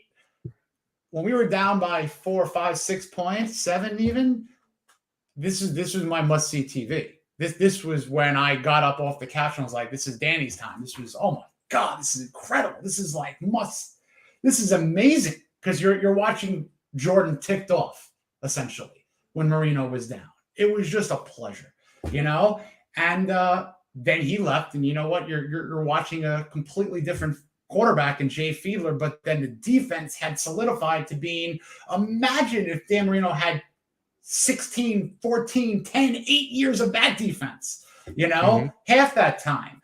Or a running back like Ricky Williams, but just never materialized. But right now, I don't care who is on the field, up, down, 2 minutes left in the game. This team has the personnel on both sides to ice it, to come back, to get a big sack, to get a big play. There's no phase weakness. If you know what I mean? No, I agree with you. Like I was defense. And watching that game yesterday, I was asking my wife. I was like, man, if I had to go back to some of the all-time greatest Dolphins games in the last 20 years, it's probably or the all-time greatest Dolphins games, period, right? You got to go fake Spike. You got to go Leon Lett. You got to go Miami Miracle. And you got to go Baltimore Ravens last year, the 6 touchdown game for Tua, right? Like those are memorable games. There's another 3 or 4 in there that have Marino in it that I didn't include in that. But to be fair, like I don't remember a time, like I truly feel right now this team could go down 3 touchdowns and the Dolphins are still in it. They're still in it. It's funny, you mentioned that, like the 3 touchdowns. It's like there was a time. I mean, there was a time where there was 4, 5, 6 minutes left, and the Fins are down 17, 20 points, but they could still do it. They like can you still win it out. They that, can still pull it out. Like, you still had that belief, like 1 touchdown, 1 stop, and then Marino's going to score another touchdown, and then let's see what happens. But you had 100%. That. And then what Tua did for that Baltimore game was he kind of like, whoa, like this, we could have that again here. I don't want to watch many football games like that, though. That's my point. What I think they have now building is just consistent being able to win football games without giving us heart attacks. This Dolphin team for the last 2 decades, win, lose, or draw, the majority of their games have been 4-quarter, let's go through the wire. How many times have you sit back and watched a 42-10 shellacking where the Dolphins are winning consistently? It's few and far between the last 2 decades. Very few and far between those domination. Crypto says, I guess this is gaslighting Friday. Whatever, that bro. phrase gaslighting has turned into a whole other life of a terminology. Well, crypto overuses that word, to be fair. Now here's what I'll say to it, right? Like this is a very interesting discussion because you have different generations of Dolphins fans that are watching. And so some different generations of fans are going to say, well, no, this team is better. No, this team was better. And then you also have the viewpoint of, well, it doesn't matter how great they are on paper, but the point of today's show was Miami Dolphins roster, which is on paper, right, compared to the rest of the NFL. And for me, I think that they probably have the best roster in the NFL right now. Now, let's go look at their roster, right? Let's start at the wide receiver. Jalen Waddle, Tyreek Hill. I mean, I can say just those 2 names, but our wide receivers are A+, right? It's not even debatable. I mean, yeah. I mean, they're probably, A+. Being objective, the 3rd best top duo in the league. I mean, you got to put, Jamar Chase, T. Higgins, you got to put Devontae Smith and AJ Brown up there, but they have to be in the top 3 or 4 worst case scenario duos. So that already is an A right off the bat. All right. So wide receivers, Dolphins, A+. All right. Offensive line. Right now, it's a C+. I'm gonna go C at best. C at best. I'll give you that. Let's downgrade it to a C now that the Connor Williams contract scenario is a little murky. So I'll give it a C at best. That's fine. Well, no, Connor's on the roster. It's not that he's not there. No, I know, but forget the contract stuff for a minute. Just personnel wise, currently signed. I got to say our offensive line is a C at best. It's basically mediocre. Yep. That's tight ends. I'm going to go B-. I'm going to go C+ with an amendment, hoping to get it up to the B- on 2 things. Durham Smythe steps up a tad to be more of an offensive weapon when needed, but him and someone, who is it? Is it Salbert? Is it Croft? Is it new kid Elijah Hank? When they put 2 tight ends on the field, do they want to do what Mike McDaniel wants to do, or when they need one guy to be exactly what Mike McDaniel needs as a pass protecting tight end and helping out in that blocking aspect? We need it better than last year. You know where I'm going at. It can get to a B-, but right now I think it's a C+ until we see the plan with the guys right now. No, I got you. I hear you. Correct. We do not have a starter at tight end. We have a makeshift tight end room where they got a money ball make up in the aggregate. I say C plus. I said B minus. You say C plus, but well, I'll just write both down there. All right. Running backs, I'm gonna go B.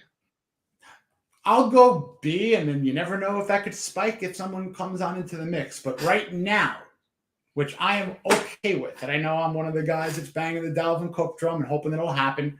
But right now, if it doesn't, I'm not jumping off of a cliff. I'm not even crying. I'm just saying, oh well. Because you have two guys in Mostert and Wilson who, if you look at them in just the vacuum of last year and their Dolphin carries, combined for about 4.7, 4.8. Take away Wilson, San Francisco. Take away Chase Edmonds. If you just look at those two guys, very solid efficiency in their carries. If you look at what we got in Devon A-Chain, sky's the limit with him. I referenced Terry Kirby. Yeah. Similar. I was saying this yesterday with Cameron that I believe that Devon A-Chain is somebody that, I mean, we don't know what his ceiling is. There's a huge question mark with them. How does the college? Let me just clarify something real quick. I mentioned Terry Kirby. Look, Terry Kirby and Devon A-Chain, they are apples and oranges in terms of physical attributes. So I don't want to confuse people by saying I think that they're mirror images of each other from just the eye test. But rookie running back factoring in massively to a passing attack when people might think he ain't going to be factored into the passing attack. They have X, Y, and Z. Literally, this is a halfback, a running back who will play the slot, who will get, I'm going to say 35 plus receptions, bare minimum. He's getting 2 a game, 3 a game. Bare minimum. All right, quarterback. A. Minus. Okay. I'm going to give him an A minus. I'm going to give him an A minus too. I think that's fair. Because talent-wise, A plus maybe. Or A, right? I'll ask you maybe this. Not A plus. But his health. At his peak last year, how is he playing? At his peak? Oh, he's playing at an A plus level. Number one. He's playing at A plus level when at his peak. Well, there you go. Right? And I think the minus is the health. Yeah. So and I'll be perfectly honest. I think we have one of the best backups in the game. The quarterback room itself, I think, is really strong. So my personal opinion of it, right? So I like A minus. I could be okay with a B plus, but I'll go with A minus with you on that. Right? I'm not going to go crazy if someone forces me down to a B plus until I see 16, 17 games or 15 games with 2 mandatory rests. Let's say B plus, so we don't. I'm okay with people that. Don't kill us. We'll go B plus, I'm okay with that. And it's because of health, right? It's because of health. All right, let's go defensive side of the ball. This will be fun. Oh wait, actually, let's go coaching. Coaching, I'm giving us an A. We had a top 10 offense last year with a rookie head coach. He got a lot of stuff off his plate. We have a top 3 defensive coordinator, debatably. Now our special teams is and our offensive line coach we've had 9 and 10 years. But you got it. I'm going A minus personally. I'm gonna give it a numerical grade. I want it to sound better than the letter grade. I'm gonna give him an 89. So that's a B plus, maybe A minus if you want to grade on a curve. Because why I'm saying that is that I love Mike McDaniel and the staff he's putting together, but here are the things that I need to see in year 2 from Mike McDaniel. Much better, consistent clock and play calling. But he just said as much, by the way. Well, I just need to see it. That's fine. I mean, the proof is in the pudding, not the talking in this. I need to see it. I need to see, look, if you screw up going into the locker room and you turn potentially 3 points into 0 and you're looking at 1 or 2 timeouts left, you can't take those with you. You know what I mean? Use them better. If you burn your challenges and you lose them and you don't make the right call there and you're affecting your potential maintenance of either those or your timeout situations, that goes into that. So was not great. Did not win his first challenge until the playoffs, if I'm not mistaken, or the last game of the season. But it was January. It wasn't 2022 that he won his first challenge. It was 2023. Bonjo says we're clearly grading on a curve, a low curve, a low Dolphin curve. But a Greg Maddox curve, a nasty curve. I like it. A nasty one. I like it. Like a one that goes like. Let's go defensive side of the ball. Okay. Should we go defensive line as a whole, or should we do trenches out? Let's go trenches out, and then we'll aggregate the grade. All right. So defensive line. Break it down. I'm gonna give him a B+, and I'm gonna tell you why. I'm going A-, man. Christian Wilkins, Tyler, all the edge rushers that we have. Are you kidding me? I've got to go A-. So we're going to include edge rushers in the defensive line. And we're talking about the big boys. So are we including Chubb and Phillips, or are we going to lump them into the linebacker? How should we grade it? Should we grade? Should we grade interior defensive line and out? Right. I was going to say, let's go interior, but there's a lack of a presence on the interior until someone takes that job. All right, so we'll go interior offensive line and then outside. The outside rushers. Yep, yes. Outside defensive line / rushers. Okay. All right, let's go interior defensive line. Who's the nose tackle? Who's going to be that middle of the defense that Fangio needs to kind of make it work, right? That middle, that nose. Is it Raekwon Davis? I don't know. I don't seem to think it's Zach Sealer. I think that we're going, let's see what happens when the pads come on in camp. There might be a guy who might challenge camp, but I think that with Wilkins, with Sealer, and finding that nose tackle, I'm going to go with a B+ because they need to find that component. I'll go with B+ with you. I haven't handed out many A's, Mark. I've been going B+. Outside defensive line / rushers. That's an A. Hard to not call it an A when you got Agba as your third best. Okay. If you're talking about the edge rushers. Linebackers. B-. Depth is a C-. Because the front three, the top Remember, three linebackers. This is roster. So linebacking roster. So B-. I'll give you B-. Depth is a problem. Go B+? No, I want to go B- because of the potential of what Fangio could do. I would think that if there was a position within the defense that he specializes in, would be either inside linebacker or safety. There's two positions out of just a couple. You know what I mean? But if I'm really looking for development, I'm looking to help inside linebacking, Andrew McGill, and I'm looking for Javon Holland to become an absolute freaking superstar, like a stupid superstar, like top 2 or 3 in the league from Vic Fangio's utilization of him and tutelage. So I hope the linebackers can do some depth. You want to say secondary? Secondary is an A+. No one's going to convince me otherwise. Secondary's A+. I'll add a ++ on there. I don't care. It's the best secondary that this team could put together. I feel the same thing. I feel like you got to give A++. There's no better secondary in the NFL at all, top to bottom. All right, so wide receivers A+, offensive line C, tight ends C+, B-, running backs B, quarterback B+, coaching B+. Interior defensive line B+,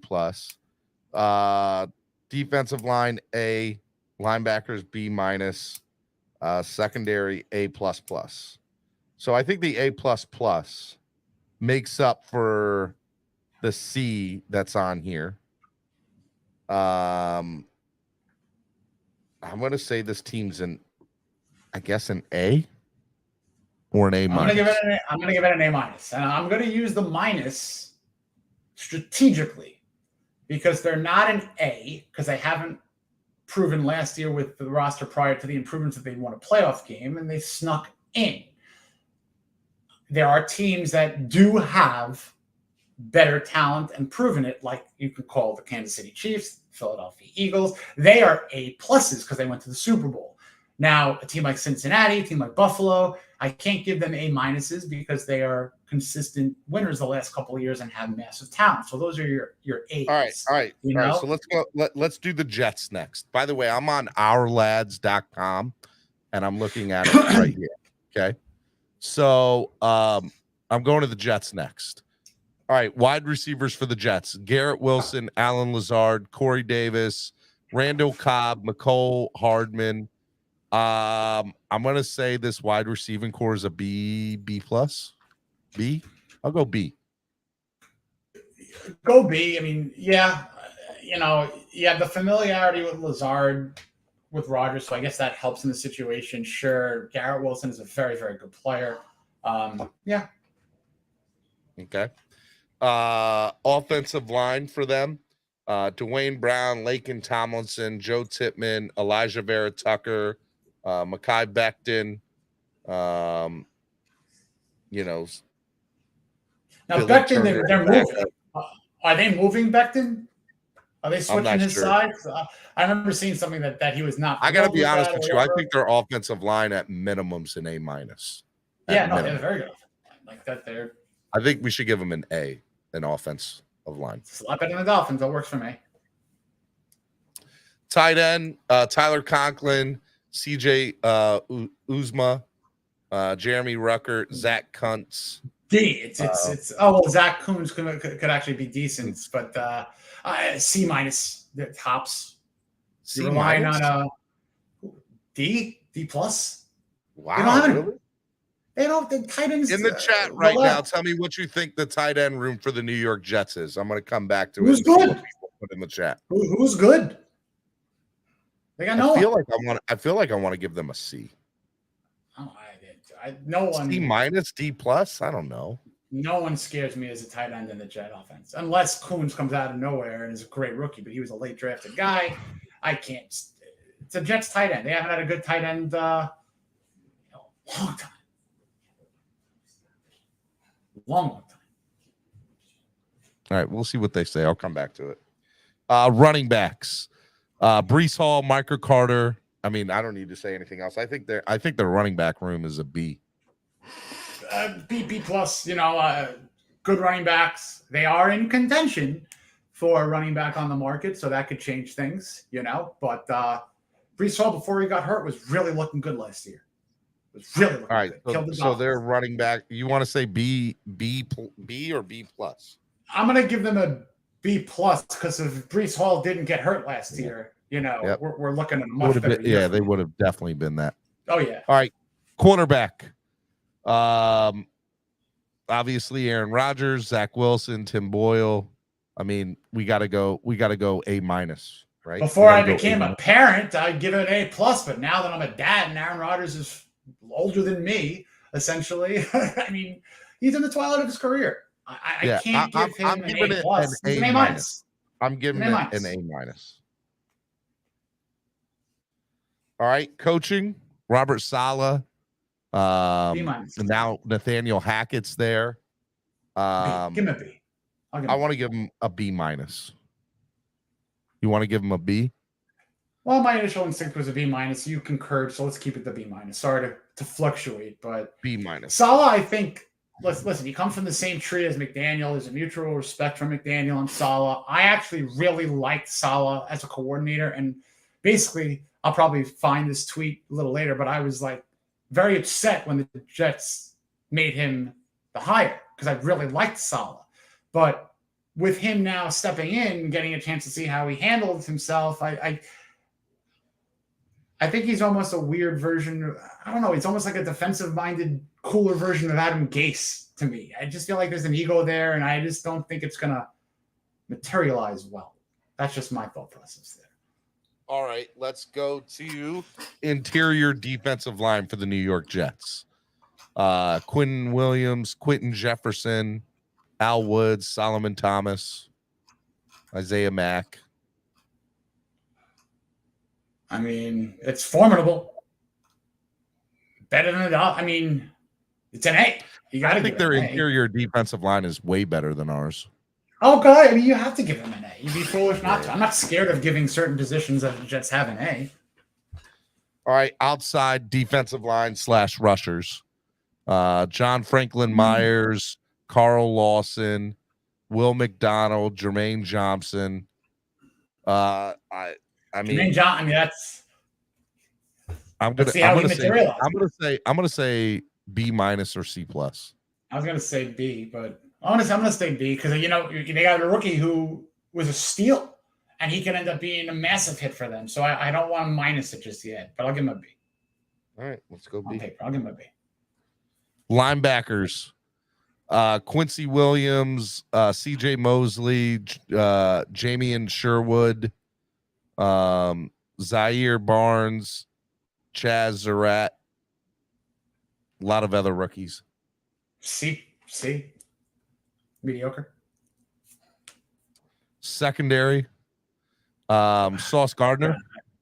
Hey, listen, if you have the best or arguably one of the best, and I know he holds a lot. No, I think he's the best corner in the NFL. He's freaking good, guys. I mean, he's really, really good. He's the best corner. Very, very good. And it's not, and to me, it's not even debatable. So, hey, I'm going A. I'm gonna go. You got Chuck Clark. Jordan I'm gonna go A. I'm gonna keep it as an A. All right, let's go. Because even if you're looking at Sauce taking off, like literally a Darrelle Revis type of a guy for the Jets. And let's go back to the tight end room. Is their tight end room better than our tight end room? It's both. It's negligible. I mean, so honestly, it's scary to think, and correct me if I'm wrong, if you're looking at both tight end rooms, all those 8, 9, 10 players combined, the best player in it might be Durham Smythe. Combined. So all right, so let's say C plus with them, same thing, C plus. Mm-hmm. Okay. All right, so that gives them 2 C's. We also had 2 C's. 1, 2, 3, 4 A's. 1, 2, 3, but we had an A plus plus, which gave if you want to take one of the pluses off, just for safety. 1, 2, 3, 4. 1, 2, 3, 4.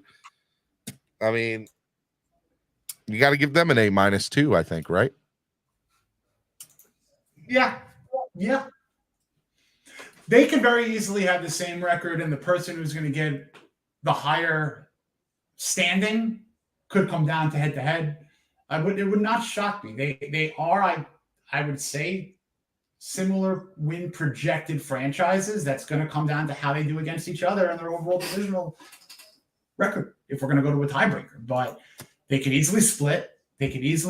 Both teams can go 10-7, 11-6. I mean, no one's going to go crazy otherwise if someone predicts that situation. Yeah, they could be tied at an A minus, 91, 92. You know? All right, let's go to the Kansas City Chiefs. Wide receivers for the Kansas City Chiefs. Valdez Scantling, Kadarius Toney, Sky Moore, Justin Watson, Rashay Rice, Richie James. I'm gonna say this is a B. Wide receiver. I mean, it's a B. You got Mahomes throwing to him. Maybe a B. It's because of who's throwing to them. No, we're going roster here. Okay, so I'll give them a B for a minute. Who's throwing to them? I'm giving them a B minus. I'm sorry, I'm giving them a B minus on their wide receiving crew, at best. Now, because of who's throwing to them, it could go to an A. But as far as pure paper's concerned, I'm going B minus. Do you disagree with me? I mean, gun to head, if someone says you got to give him a B minus or else I'm going to pull the trigger, I'll say fine, give him a B minus. But B minus. I think there's a new receiver and there are a guy in his second year that Mahomes is gaining trust in. His name's escaping me. Sky Moore. John Ross.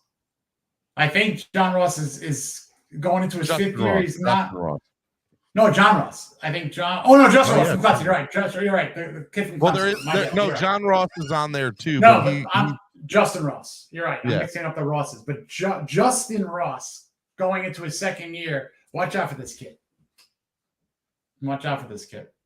Okay. All right. So let's go. I'm gonna go B. You want to say B? I want to say B minus. Right? Say B.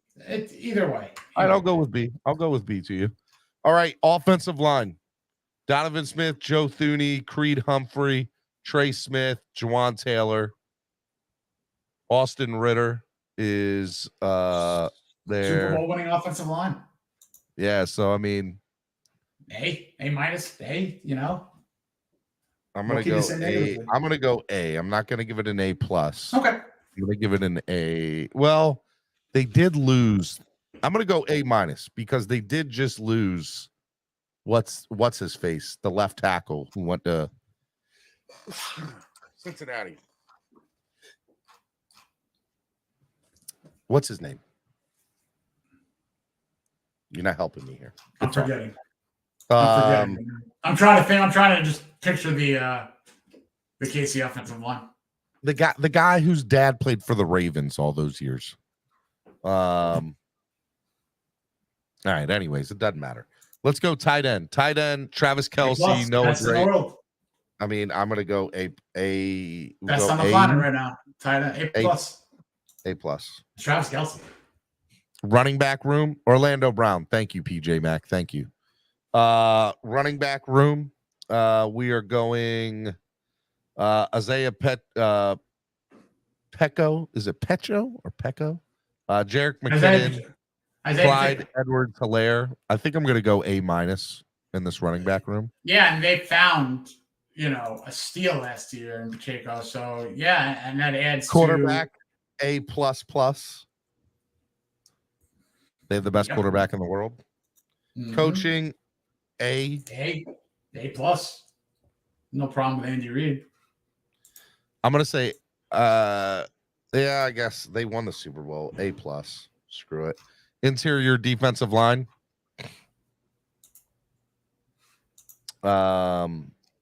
Derek Nandi, Chris Jones,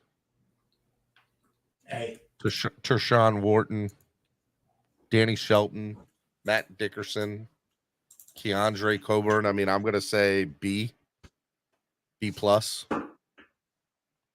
I'll stick to the A, but it's a Super Bowl champs. I mean, I'm gonna go A minus there because I said B plus at best, so we'll go A minus. Outside offensive or defensive line / pass rusher, George Karlaftis, rookie, last year rookie. Charles Omenihu.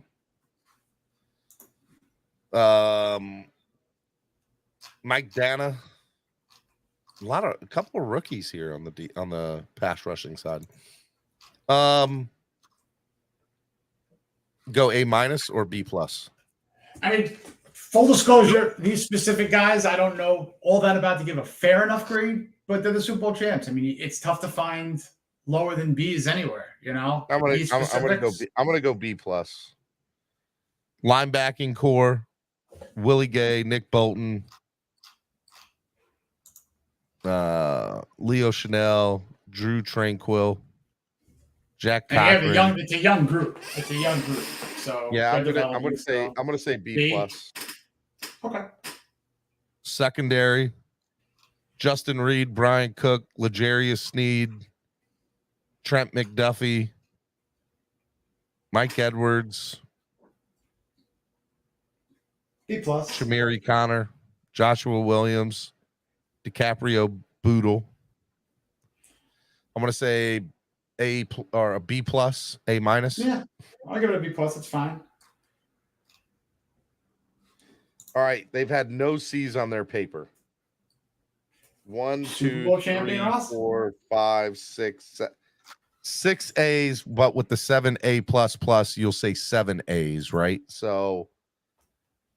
I mean, this team is B plus, B plus, B plus. The lowest grade they had was B, if I'm correct, and that was their wide receiver room. I mean, again, they don't have a stud superstar wide receiver. They have serviceable. But they don't need it when you have exactly. Exactly, and they're serviceable enough to not knock Mahomes down at all. I'm gonna say this is an A plus team. So, by the way, the Dolphins, based on our reports, do not have the best roster.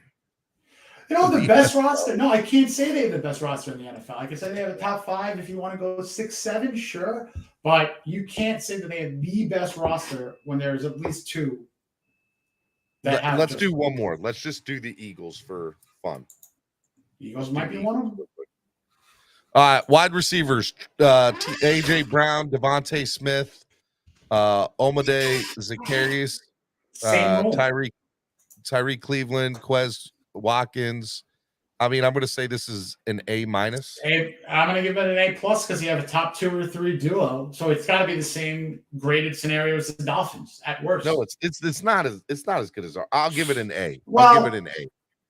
The Dolphins probably do have a better 3, 4, 5. Devontae Smith and AJ Brown are not Tyreek Hill and Jalen Waddle. They're not. I'll give it an A.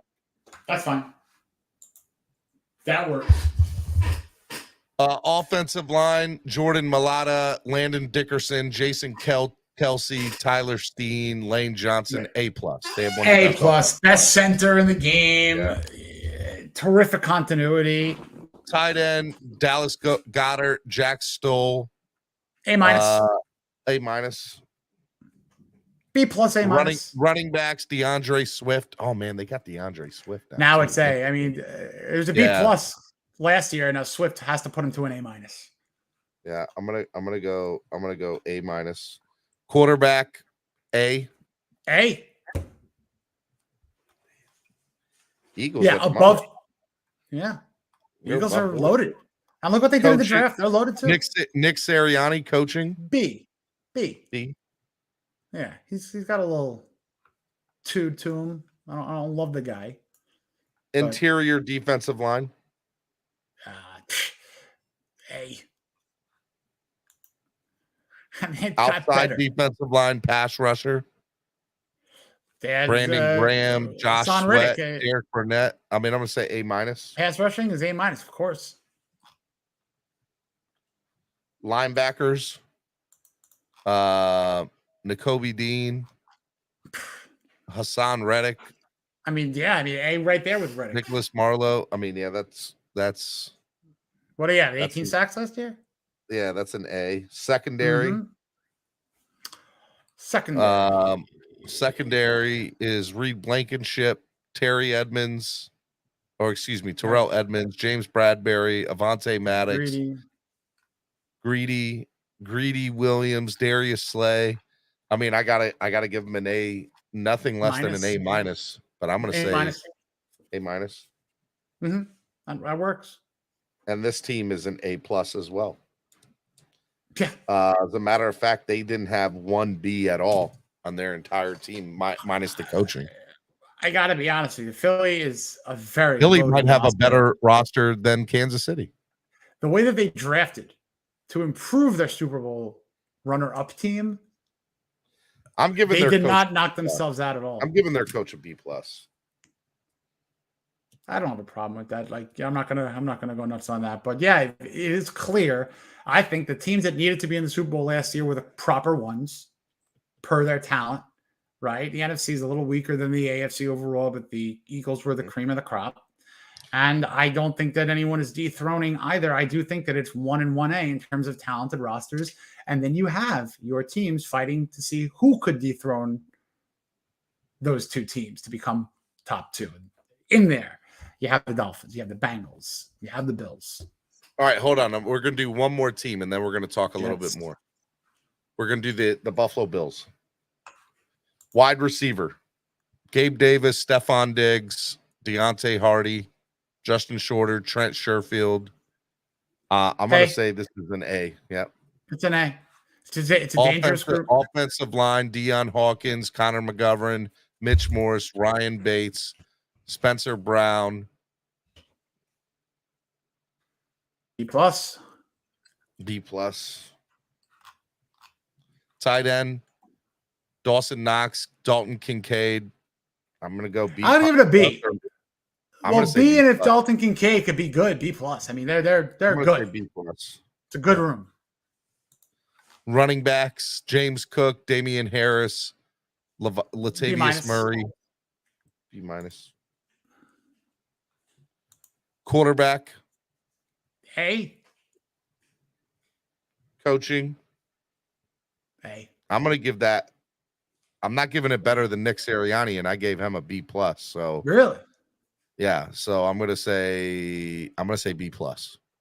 I'm gonna stick to the A. Just McDermott's a solid guy to run. If I say B plus and you say A, then A minus. I will definitely meet you halfway there. That works for me. Because you know what, a guy like him should take his team like this to a Super Bowl. So maybe that minus comes into interior defensive line. Ed Oliver, Jaquan Jones. Yeah, A. Yeah, outside defensive line, pass rusher. B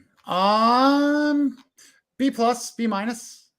No, that's B. B plus, B plus. I'll give it a B. I'll give it a B plus. Linebackers: Matt Manalo, Terrell Bernard. Bringing in Von Miller. Von Miller. I'm gonna go A.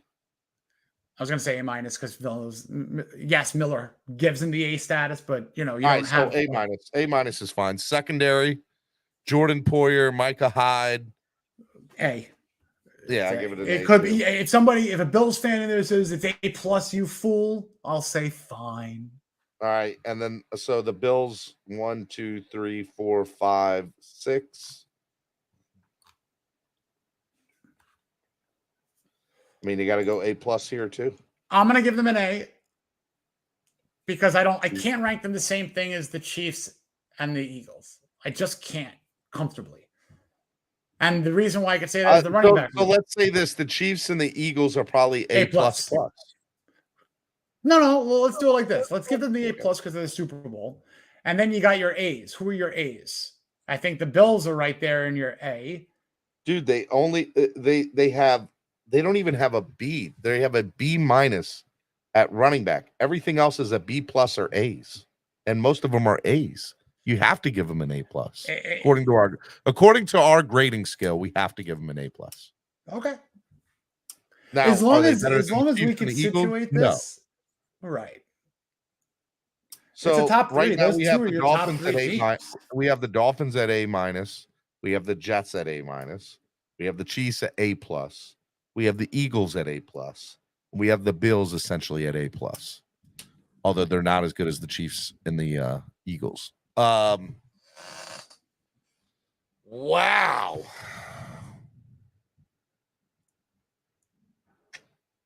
Interesting. You know what? I mean, I think I saw someone in here say top 7 or was it top 8? Safely, the Dolphins have to be in that top 8. Idealistically, if we're talking in 5-6 months that they're creeping into the top 3, that's where we want to be. But at the exact moment, 5 or 6 overall, when you factor in teams that we didn't grade yet, like the Bengals, factor in a like grade like the Jets, who could be tied or 1 or 2 ranks above the Dolphins. So 5, 6, or 7 to me is that what I see spot. With the Chiefs, Eagles, and Bills. A minus, B plus, A plus offensive lines. They got the yeah. The Dolphins need to obviously solidify their line. I gotta be honest and say it matters. The offensive line matters. Of course it matters. I mean, from a standpoint of if we want to take ourselves seriously, we gotta do better on O-line. Because if we don't, I don't know if we're gonna be the team we hope to be. I think we can get away with tight end. We can get away with the tight end room being C plus or B minus. But everywhere else here, I mean, out of the Chiefs, Eagles, and Bills, the lowest grade that I see here is the Dolphins' offensive line, probably. No. I'm talking about the Chiefs, Eagles, and Bills. Oh, I think you're comparing to us. The Bills running back room at B minus. And then you know what? The funny thing is with that, you throw in, see, for the Bills to have an running back room, they also have another running back technically in their quarterback in Josh Allen. So it doesn't kill them because their rushing yards end up being quite decent with Josh Allen in the mix there. But their running backs are Okay. Young James Cook, he could do well, but no one is at that level yet there. But from an overall rushing standpoint, the Bills put yardage on the board. All right, Miami Sports Music's number one Miami fan morning show, Clock Blockers, right here on the Miami Sports Music Podcast Network. Hit the like button, donate to the channel. Only $7 donated today. I want to remind you guys, 50% of all the donations today are going towards Doll Freaky's Friends nonprofit. And she's going to put an emphasis this year on mental health for children. So please, guys, donate. 50% of all the donations today are going to a great cause. So please donate. It helps. Goes such a long way. Man, it's going through the grading scale here. I think I'm a little bit more nervous than what I was before saying this out loud. And look, off the top of my head, I do think the Dolphins have one of the best rosters in the NFL, but going through each of these rosters, I'm definitely like, I got to be honest with myself and call a spade a spade. And right now, the Dolphins clearly have emphasis of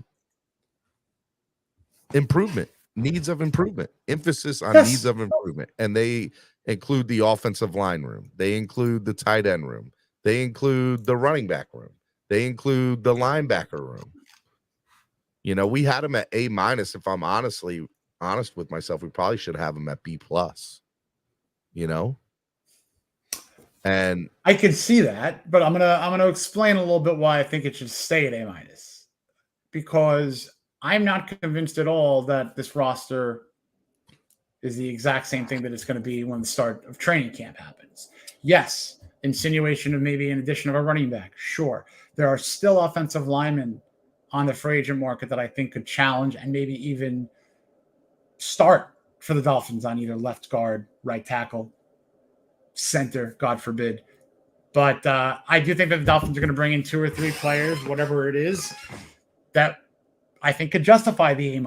There aren't many huge game-changing acquisitions that could be brought in, but if you have a veteran on the offensive line who comes on in who could be a starter, that maybe helps the grade and the overall room there.